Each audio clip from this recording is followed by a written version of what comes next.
The full-scale invasion of Ukraine, launched by the Russian Federation on February 24, 2022, represents the most significant and devastating military conflict on European soil since the end of the Second World War. This war is not merely a regional dispute over territory, it is a fundamental clash of ideologies, a struggle between authoritarian expansionism and the principle of national sovereignty. For over 3 years, the world has watched as Ukraine fights for its very existence against one of the world's largest military powers. The conflict has reshaped international alliances, shattered the post-Cold War security architecture, and unleashed a humanitarian crisis of immense proportions, forcing millions from their homes and costing hundreds of thousands of lives. The echoes of this war extend far beyond the battlefields, impacting global economies and challenging the established international order. This war is a defining moment for the 21st century. It has forced nations across the globe to reconsider their foreign policies, their military doctrines, and their economic dependencies. The initial shock of the invasion gave way to a protracted and grueling war of attrition, marked by incredible acts of Ukrainian resistance and staggering Russian losses. The conflict has laid bare the deep historical grievances and divergent paths taken by Russia and Ukraine since the collapse of the Soviet Union. It is a war that tests the resolve of the West, the strength of international law, and the capacity of a nation to defend its freedom against overwhelming odds. The outcome will not only determine the future of Ukraine, but also set a crucial precedent for international relations for decades to come. As we stand in June 2025, the war rages on with no clear end in sight, having evolved through distinct phases of high-intensity combat, strategic stalemates, and technological innovation. It has become a crucible where old and new forms of warfare meet, from attritional trench fighting reminiscent of World War I to the ubiquitous presence of sophisticated drones that have revolutionized the modern battlefield. The story of this war is one of human tragedy, resilience, and the relentless pursuit of self-determination. Understanding its origins, its progression, and its far-reaching consequences is essential for comprehending the profound challenges facing Europe and the world today. It is a stark reminder that peace is fragile and that the fight for freedom requires unwavering commitment and sacrifice. The importance of this conflict cannot be overstated. For Ukrainians, it is a patriotic war for national survival, a fight to preserve their unique culture, language, and democratic future. For Russia, it is framed as an existential struggle against Western encroachment and a mission to restore its historical sphere of influence. For the rest of the world, it is a critical test of the principles enshrined in the United Nations Charter. The very idea that a sovereign nation cannot be violently dismembered by a more powerful neighbor. The war in Ukraine is a focal point of global tension, a conflict whose tremors are felt in energy markets, food supply chains, and the halls of international diplomacy, compelling a global reckoning with the price of aggression and the value of liberty. The roots of the 2022 invasion stretch back decades to the moment the Soviet Union dissolved in 1991. When Ukraine declared its independence, it marked a profound psychological and geopolitical blow to Moscow. For centuries, Russian leaders had viewed Ukraine not as a separate nation, but as Little Russia, an inseparable part of its own historical and cultural heartland. The post-Soviet years were marked by a tense but largely peaceful relationship, with Russia maintaining significant influence over Ukraine's politics and economy, particularly through its control of energy supplies. However, as Ukraine increasingly sought to forge its own path and align itself with Western institutions like the European Union and NATO, the relationship began to sour, setting the stage for future conflict. The first major rupture occurred in 2014, following the pro-Western Maidan Revolution, which ousted the pro-Russian President Viktor Yanukovych. Russia responded with swift and decisive military action. It illegally annexed the Crimean Peninsula, a region with a majority ethnic Russian population and home to Russia's Black Sea Fleet, through a hastily organized and internationally condemned referendum. Simultaneously, Russia fomented and supported a separatist war in Ukraine's eastern Donbas region. This hybrid war involved Russian covert forces, funding, and weaponry, transforming a political dispute into a bloody conflict that would claim over 14,000 lives before the full-scale invasion even began. This 8-year war was a prelude, a slow burn that normalized violence and hardened attitudes on both sides. The Minsk Agreements, a series of international accords intended to end the fighting in Donbass, ultimately failed to bring about a lasting peace. They were plagued by differing interpretations and a lack of political will for implementation from both sides, particularly from Russia, which continued to deny its direct involvement in the conflict. For Moscow, the agreements were a tool to destabilize Ukraine and prevent its westward drift. For Kiev, they represented a painful compromise that infringed upon its sovereignty. The simmering conflict in the east became a frozen one, a persistent wound that prevented Ukraine from fully stabilizing and developing as a nation, while Russia consolidated its control over Crimea and the occupied parts of Donbass. This period from 2014 to 2022 was one of escalating hostility and a complete breakdown of trust. Russia viewed Ukraine's deepening ties with the West, especially its cooperation with NATO, as a direct threat to its national security. The Kremlin's rhetoric grew increasingly aggressive, denying Ukraine's right to exist as a sovereign state and portraying its government as an illegitimate Nazi junta controlled by foreign powers. This narrative was relentlessly pushed through state-controlled media, preparing the Russian populace for a larger conflict. For Ukraine, these years were a period of national awakening, strengthening its military, solidifying its national identity, and confirming that its future lay not with its aggressive eastern neighbor, but with the democratic nations of Europe. Russia's decision to launch a full-scale invasion was driven by a complex mix of perceived security threats, imperial ambitions, and domestic political calculations. The primary and most frequently cited justification was the eastward expansion of NATO. From the Kremlin's perspective, the potential for Ukraine to one day join the military alliance was an unacceptable red line. President Vladimir Putin and his inner circle saw NATO not as a defensive alliance, but as an aggressive bloc aimed at containing and weakening Russia.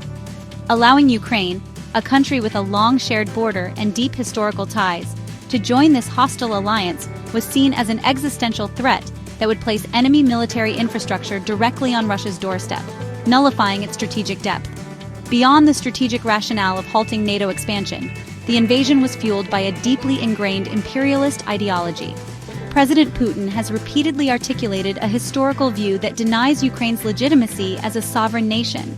In essays and speeches preceding the war, he argued that Russians and Ukrainians are one people, and that modern Ukraine is an artificial creation of the Soviet era, built on historically Russian lands. This revanchist vision sought to restore Russia's historical sphere of influence and correct what he viewed as the greatest geopolitical catastrophe of the 20th century, the dissolution of the Soviet Union. The goal was not just to subordinate Ukraine, but to erase its distinct national identity and reabsorb it into a Russian world, or Ruski Mir. Economic factors also played a significant, albeit secondary, role. Ukraine is rich in natural resources, including coal, iron ore, and fertile agricultural land, often called the breadbasket of Europe. Control over Ukraine's industrial heartland in the east and its strategic ports on the Black Sea would provide Russia with immense economic leverage and secure vital trade routes. Furthermore, Ukraine's potential to become an energy competitor, particularly in natural gas, and its moves toward energy independence from Russia, threatened Moscow's long-standing use of energy as a tool of political coercion in Europe. Subjugating Ukraine would eliminate this competition and consolidate Russia's dominance over regional energy markets, ensuring continued revenue streams for the state. Finally, domestic politics within Russia provided a powerful incentive for the invasion. The Kremlin faced simmering internal discontent over economic stagnation, corruption, and a lack of political freedoms. A small victorious war was likely seen as a classic diversionary tactic, a way to rally the population around the flag, stoke nationalist fervor, and silence opposition. The narrative of defending Russians abroad and standing up to an aggressive West was a potent tool for consolidating power and justifying increased authoritarianism at home. The invasion was thus a gamble to secure the regime's long-term stability by creating a permanent state of external conflict, thereby justifying internal repression and cementing Putin's legacy as a restorer of Russian greatness. In the pre-dawn hours of February 24, 2022, Russia launched a massive, multi-pronged invasion of Ukraine.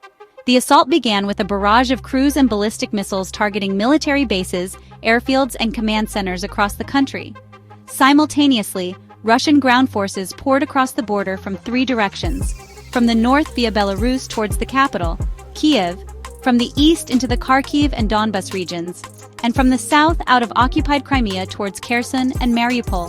The initial Russian strategy was predicated on a swift victory, a thunder run to decapitate the Ukrainian government in Kiev within days. Moscow severely underestimated the will and capability of the Ukrainian armed forces and the unity of the Ukrainian people. The battle for Kiev became the pivotal engagement of the war's initial phase. Russian airborne troops attempted to seize Hostomel Airport on the outskirts of the capital to create an air bridge for reinforcements, but they were met with ferocious resistance from the Ukrainian military. Columns of Russian armor advancing from the north were ambushed, stalled, and decimated by highly mobile Ukrainian units armed with Western-supplied anti-tank weapons like javelins and NLAWs. President Volodymyr Zelensky's defiant refusal to flee the capital, famously declaring "I need ammunition, not a ride," became a powerful symbol of national resistance. His leadership galvanized the nation and the world, transforming him into a global icon of courage against tyranny. While the north held, the situation in the south was more dire. Russian forces advancing from Crimea quickly captured the city of Kherson, the only regional capital to fall during the initial invasion. They also encircled the strategic port city of Mariupol on the Sea of Azov. The siege of Mariupol would become one of the most brutal and tragic episodes of the war. For nearly 3 months, Ukrainian defenders, primarily from the Azov regiment, made a heroic last stand at the Azovstal steel plant, a sprawling industrial complex. The relentless Russian bombardment reduced the once vibrant city to ruins and caused a catastrophic humanitarian crisis, with thousands of civilians killed. The fall of Mariupol secured a land bridge for Russia from its mainland to Crimea. By early April 2022, the initial Russian plan had catastrophically failed. Having suffered unsustainable losses in personnel and equipment and facing unbreakable resistance, Russian forces were compelled to withdraw from the territories around Kiev, Chernihiv, and Sumy in northern Ukraine. Their retreat exposed horrific evidence of war crimes, most notoriously in the town of Bucha, where hundreds of civilians were found executed, tortured, and left in mass graves. This failure forced Moscow to recalibrate its war aims, abandoning the goal of capturing Kiev, and instead concentrating its efforts on seizing the entirety of the Donbas region in the east and solidifying its control over the south. Ukraine had won the first battle, proving its resilience and setting the stage for a long and arduous war. After its initial failure to capture Kiev, Russia refocused its military efforts on the east and south. The summer of 2022 was defined by a brutal artillery-driven war of attrition in the Donbas. Russian forces, leveraging their immense superiority in firepower, slowly and methodically ground down Ukrainian defenses, capturing the cities of Syeverodonetsk and Lysychansk. This phase of the war was costly for both sides, with immense casualties and entire cities leveled by relentless shelling. However, by late summer, the Russian offensive had largely culminated, its forces exhausted and overstretched. This created an opportunity for Ukraine to launch its own counteroffensives, marking a significant turning point in the conflict. In the late summer and autumn of 2022, Ukraine stunned the world with two brilliantly executed counteroffensives. The first was a lightning advance in the Kharkiv region, where Ukrainian forces broke through thinly defended Russian lines, liberating thousands of square kilometers of territory and key cities like Izium and Kupiansk in a matter of days. This rout caused a collapse in Russian morale and exposed deep systemic weaknesses in its military command. Shortly thereafter, a more deliberate and methodical offensive in the south pressured Russian forces in Kherson. By November 2022, Russia was forced to withdraw its troops from the west bank of the Dnipro River, including the city of Kherson itself, marking a major strategic and symbolic victory for Ukraine. The winter of 2022 to 2023 saw the conflict settle into a grim stalemate, characterized by intense trench warfare, particularly around the city of Bakhmut in Donetsk. This battle became a bloody meat grinder, with Russia's Wagner mercenary group throwing waves of poorly trained convicts into frontal assaults to exhaust Ukrainian defenders. Meanwhile, Russia embarked on a systematic campaign of missile and drone strikes against Ukraine's energy infrastructure, attempting to break the civilian population's will by plunging the country into darkness and cold. Despite the immense damage, the strategy failed. Ukrainian resilience, bolstered by Western air defense systems, held firm, and the energy grid was repeatedly repaired. The years 2024 and 2025 have been defined by a grueling attritional struggle along a vast 1,000-kilometer front. After a much-anticipated but difficult Ukrainian counteroffensive in 2023 yielded limited territorial gains against heavily fortified Russian defensive lines, the initiative slowly shifted back to Russia. By mid-2025, Russian forces are again on the offensive along multiple axes, particularly in Donetsk near Chasiv Yar and in the Kharkiv region, making incremental but costly advances. Ukraine, facing manpower and ammunition shortages, has adopted a strategy of active defense, ceding small amounts of territory while inflicting disproportionately high casualties on attacking Russian forces. The war has become a test of endurance, industrial capacity, and international support. The war in Ukraine has become a laboratory for 21st-century warfare, revolutionizing military doctrine by blending old tactics with new technologies. The most transformative element has been the pervasive use of drones. Both sides have deployed a vast array of unmanned aerial vehicles, from small, commercially available quadcopters used for reconnaissance and dropping grenades, to sophisticated, long-range kamikaze drones. These eyes in the sky have made the battlefield transparent, rendering large-scale surprise attacks nearly impossible. First-person view drones, costing only a few $100s, have become potent and precise weapons capable of destroying multi-million-dollar tanks and artillery systems, fundamentally changing battlefield economics. This technological leap has, paradoxically, driven soldiers back into the earth. The constant threat of drone surveillance and attack has forced both armies to adopt extensive networks of trenches, bunkers, and fortifications reminiscent of World War I. The front line is a hellscape of mud, craters, and fortified positions where survival depends on concealment and dispersal. Soldiers must contend not only with traditional threats like artillery and snipers, but also with the ever-present buzz of a drone overhead, which could be directing an artillery strike or be on a one-way mission to deliver an explosive payload. This has led to a new era of trench warfare, where advances are measured in meters and come at a horrific human cost. Beyond drones, the conflict has been defined by a long-range duel between precision-guided weapons. Ukraine has effectively used Western-supplied systems like the HIMARS multiple-launch rocket system to strike Russian command posts, ammunition depots, and logistics hubs deep behind the front lines. This has severely disrupted Russia's ability to mass forces and supply its troops. In response, Russia has unleashed massive waves of cruise and ballistic missiles, as well as Iranian-designed Shahed drones, against Ukrainian cities and critical infrastructure. This has sparked a cat-and-mouse game between Russian projectiles and Ukraine's increasingly sophisticated, multi-layered air defense network, which now integrates Soviet-era systems with advanced Western platforms like the Patriot and Iris-T. The scale of this aerial war is unprecedented. In a single attack in June 2025, Russia launched nearly 500 projectiles, mostly drones, in an attempt to overwhelm Ukrainian defenses. This highlights a key Russian tactic, using cheap, mass-produced drones to saturate air defense systems, allowing more valuable missiles to reach their targets. In turn, Ukraine has developed its own long-range strike capabilities, targeting military and industrial sites deep inside Russia, including air bases and oil refineries.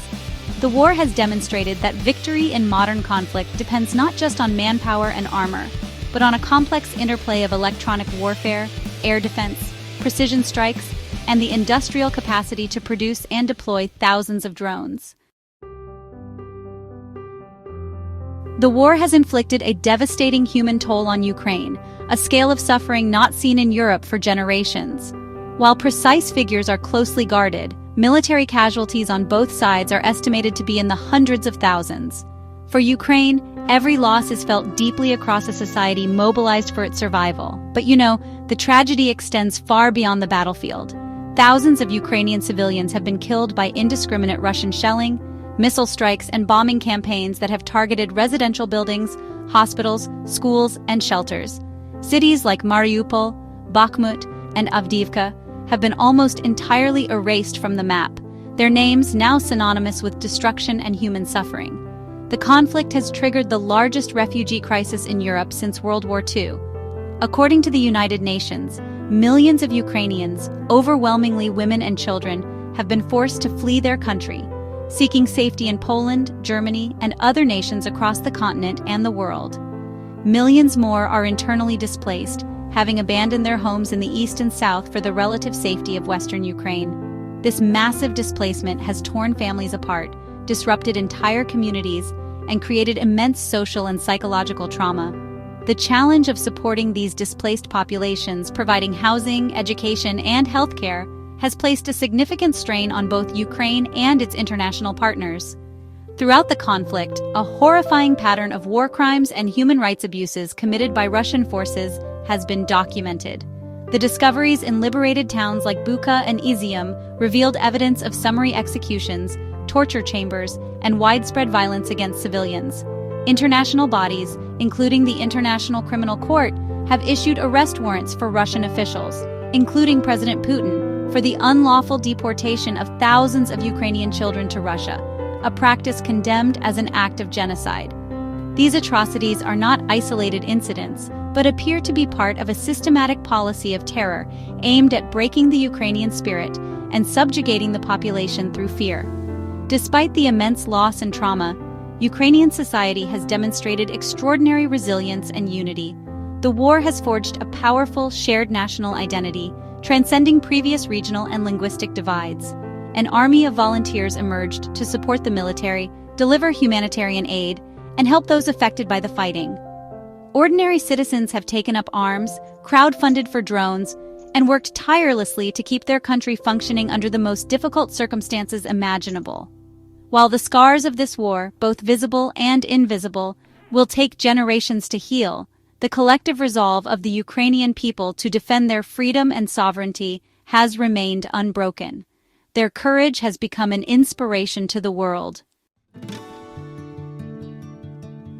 The Russian invasion of Ukraine has fundamentally altered the global geopolitical landscape, shattering the illusion of a stable post-Cold War order. The most immediate consequence has been the revitalization and expansion of NATO. Previously questioned by some members, the alliance has found a renewed sense of purpose and unity in the face of Russian aggression. Finland and Sweden, abandoning decades of military non-alignment, moved swiftly to join NATO, dramatically extending the alliance's border with Russia and strengthening its posture in the Baltic Sea region. NATO members have significantly increased their defense spending, with nations like Germany reversing long-standing policies to provide massive military aid to Ukraine and bolster their own armed forces. The war has also sharpened the divide between democratic nations and a growing bloc of authoritarian states. While the United States and Europe have led a coalition providing unprecedented military, financial, and humanitarian support to Ukraine, Russia has deepened its alliances with other anti-Western powers. It has received critical military support, including drones and artillery shells from Iran and North Korea, and crucial economic and technological support from China, which has helped Russia weather Western sanctions.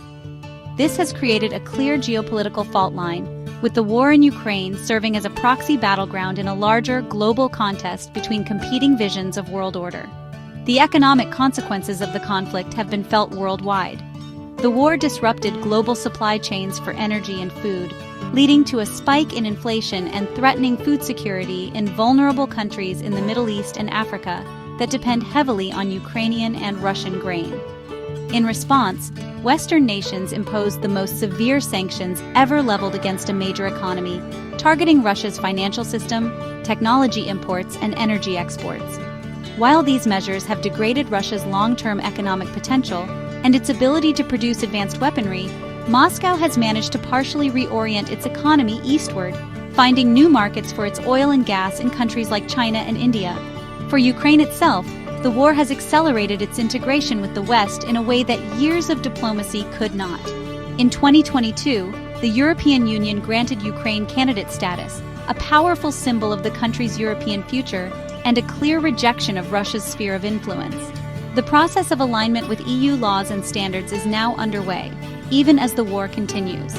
The conflict has solidified Ukraine's identity as a European democracy and irrevocably severed its historical ties to Russia. The war has redrawn not only military lines, but also the mental and political maps of Europe. cementing a division between a democratic, integrated West and an isolated, aggressive Russia. As the war enters its fourth year, the future remains deeply uncertain, with military analysts and political experts outlining several potential scenarios. The most widely discussed possibility is a prolonged stalemate, leading to a war of attrition that could last for many more years. In this scenario, neither side possesses the capacity to achieve a decisive military victory and break through the heavily fortified front lines. The conflict would continue to be a brutal grind, with incremental territorial gains and losses, high casualties, and a constant drain on resources and international support. This could eventually lead to a frozen conflict, where active fighting subsides but no political resolution is reached, leaving Ukraine permanently divided and in a state of perpetual tension with Russia. A second scenario involves a potential collapse of one of the belligerents. Some Western analysts believe that the cumulative pressure of immense casualties, economic sanctions, and internal political strain could eventually lead to a collapse of the Russian war effort. This could be triggered by a military defeat, a crisis within the Kremlin's elite, or widespread social unrest. Conversely, some in the Russian camp hope for a collapse of Ukrainian resistance, precipitated by war fatigue among Ukraine's Western partners. A significant reduction or cutoff of Western military and financial aid would leave Ukraine unable to sustain its defense, potentially leading to a rapid Russian advance and a Ukrainian defeat. A third, more optimistic scenario for Kiev is a decisive Ukrainian victory. This would likely involve Ukraine successfully leveraging superior technology, tactics, and sustained Western support to inflict a series of major defeats on the Russian army, forcing it to withdraw from all occupied territories, including Crimea and the Donbas. This outcome would depend on Ukraine's ability to overcome Russia's quantitative advantages in manpower and equipment, and to degrade Russia's capacity to continue the war. Such a victory would be a powerful affirmation of national sovereignty and international law, but it remains a difficult and costly path, and it carries the risk of unpredictable Russian escalation in the face of total defeat. Ultimately, most experts believe that the war will likely end not with a total military victory, but through a political settlement. However, the prospects for meaningful negotiations as of June 2025 remain bleak, as the fundamental war aims of both sides are irreconcilable. Ukraine insists on the restoration of its 1991 borders, while Russia's stated ambition is to control at least the 4 illegally annexed Ukrainian oblasts and potentially more. A future peace deal would require a significant shift in the strategic calculations of one or both sides, likely brought about by a dramatic change on the battlefield or in the domestic political landscape. Until then, the conflict is set to continue its devastating course. The Russia-Ukraine war, now in its fourth year, has provided a series of stark and vital lessons for the international community. First and foremost, it has demonstrated that the era of major interstate war in Europe is not over. The post-Cold War assumption that economic interdependence would prevent such conflicts has been proven tragically false. The war is a brutal reminder that national sovereignty and the rules-based international order are not self-sustaining. They must be actively defended against aggressive, revisionist powers. The principle that borders cannot be changed by force is the bedrock of global stability, and the failure to uphold it carries catastrophic consequences. Second, the war has underscored the critical importance of alliances and collective security. The unity and resolve of NATO have been indispensable to Ukraine's ability to resist. The conflict has shown that coordinated economic sanctions, intelligence sharing, and most importantly, the sustained provision of military aid can enable a smaller nation to defend itself against a much larger aggressor.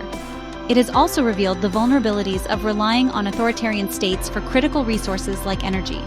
The war has forced a strategic realignment across Europe, compelling nations to reinvest in their own defense and reduce dependencies that can be weaponized against them. Third, the conflict has offered a profound lesson in the nature of modern warfare. It has shown that future conflicts will likely be hybrid, combining conventional military operations with cyber attacks, disinformation campaigns, and economic pressure. The battlefield itself has been transformed by the proliferation of drones and precision-guided munitions, highlighting the need for technological adaptability and innovation. At the same time, the grim reality of trench warfare and attritional battles demonstrates that the fundamental elements of conflict, courage, logistics, industrial capacity, and the will to fight, remain as crucial as ever. The war in Ukraine will be studied in military academies for decades to come. Finally, and most importantly, the war has been a testament to the enduring power of national identity and the human spirit. Ukraine's fierce resistance against overwhelming odds has been fueled by a deep sense of nationhood and a universal desire for freedom. The conflict has shown that a people united in the defense of their homeland can achieve extraordinary feats of resilience. The world has learned or been reminded that the will to be free is a force more powerful than tanks and missiles. The ultimate legacy of this tragic war will be determined in the years to come, but the courage of Ukraine has already left an indelible mark on the conscience of the world, reaffirming that the fight for liberty is a cause worth every sacrifice.